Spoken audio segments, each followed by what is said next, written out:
Wa kay kanang kuan lang. Concerned citizen na gid siya, guys. So, hello guys, so tubagong ta mo while kuan ko sa akong makeup.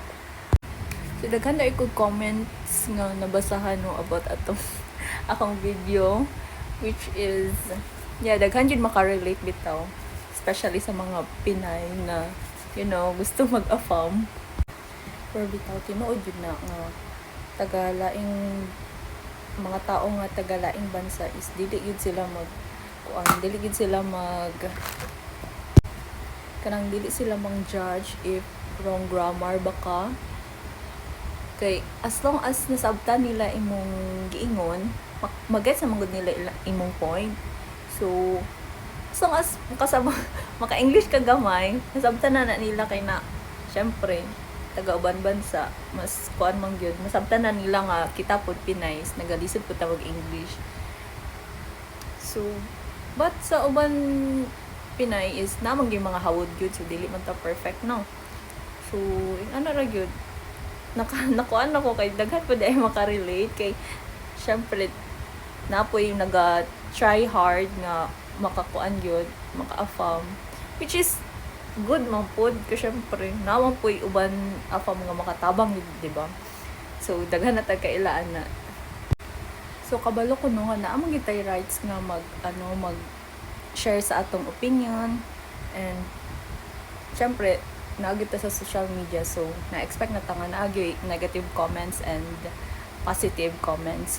But katong sa mga negative comments like nakuan sila kay tungod lagi daw sa hygiene and murag gina-down good niya ko, which is wala siya nang dili nga nang iyang pasabot ato lang iyang istorya, pero dili nga to iyang pasabot, guys.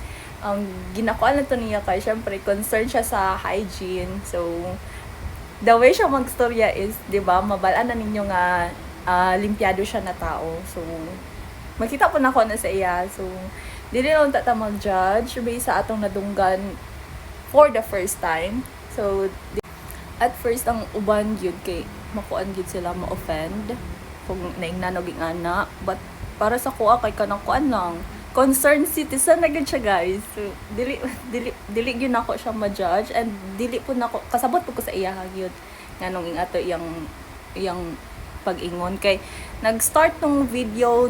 I mean nag-start siya tawag sa kuha is naana ko sa tunga sa katong pagbuhat nako sa mango shake.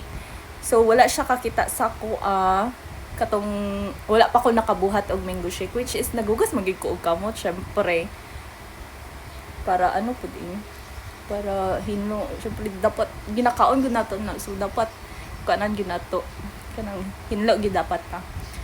So since kamera man ato magkaon-kaon, so wala na ko nagamit og gloves, pero kung for example ibaligya na ko to, syempre mag gloves gyud ta eh.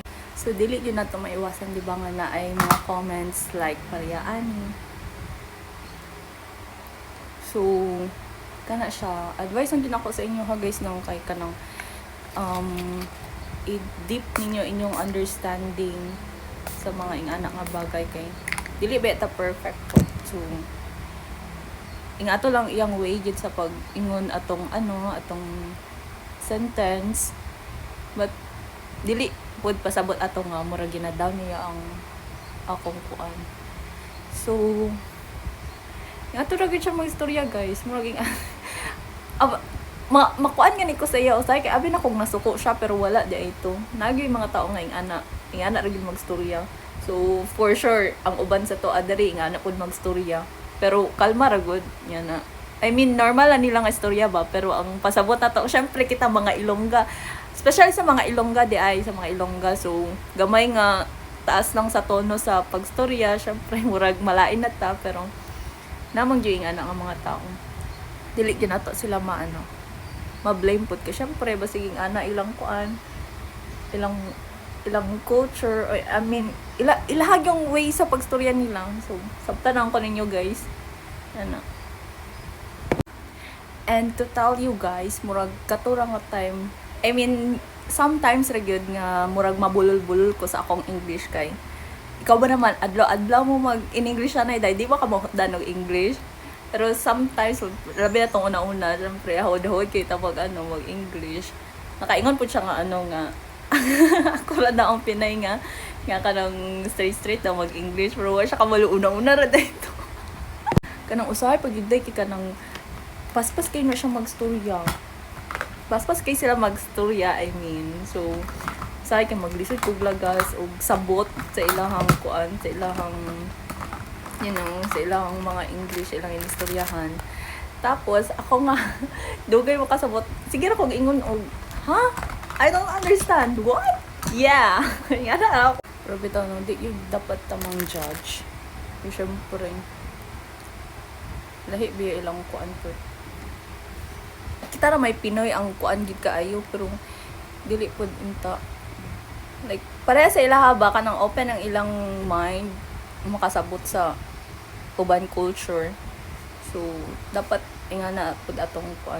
Dili pud gingon nga ginaano nako ha, kuan ako nga magaya gito sa ilaha. But ang ilang mindset nga open ang ilang mind sa makasabot sa laing, laing culture and other. Basta, sabot mo ana. Tapos, ano siya guys?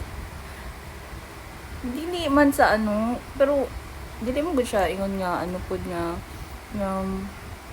kabalo kang uban murag nalain atong tungod kay di ko akong pagka pinlo ba ko or dili. So, ang nakasabot lagi ko sa iya ha, like nakasabot ako nga dili siya ingon nga murag naka-offend kay pasabot ato niya nga kanang murag concern gud siya kay syempre health conscious gud siya dai.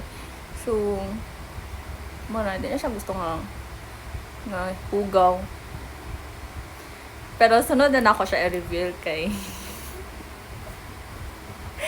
sunod na og sure na kay lain kay ng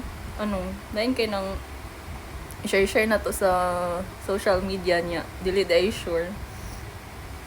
Gusto mo magkwento ko sa inyo ha? Sige, part 2.